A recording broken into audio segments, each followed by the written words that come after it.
Piston খুব বাজেভাবে ক্ষয়ে গেছে, একেবারে খারাপ অবস্থা।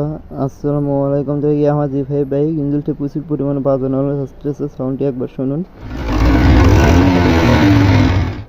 ইঞ্জিনের খুবই খারাপ অবস্থা, যার কারণে এখন আমরা হাফ ইঞ্জিন খুলবো, খুলে দেখবো হাফ ইঞ্জিনের ভিতরে কি হয়েছে, এত সাউন্ড কেন ইঞ্জিন থেকে আসতেছে, প্রচুর পরিমাণে খারাপ সাউন্ড আসতেছে ইঞ্জিনটি।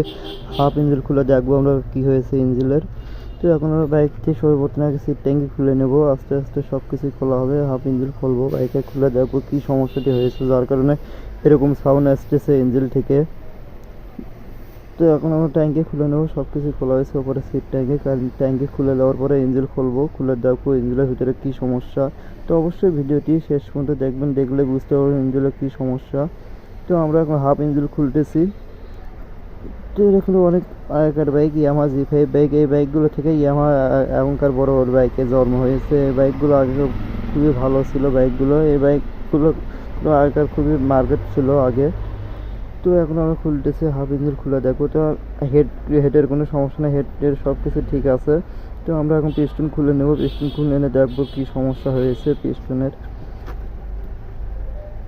তো খোলা হইতেছে, পিস্টন এখন খুলে এনে দেখবো পিস্টনের দাগ হয়েছে কিনা। তো পিস্টনে তো দাগ হয়ে যায় তাহলে কিন্তু ইঞ্জিনের সাউন্ড একেবারে থাকবে না। এগুলো বাইকের ইঞ্জিনের সাউন্ডে প্রচুর পরিমাণে বাজে সাউন্ড আসে, পিস্টন লুজ হয়ে গেলেও খারাপ সাউন্ড আসে। তো পিস্টনের দাগ হয়ে গেছে, যার কারণে ইঞ্জিন থেকে বাজে সাউন্ড আসতেছে, সিজ করছে এই পিস্টন।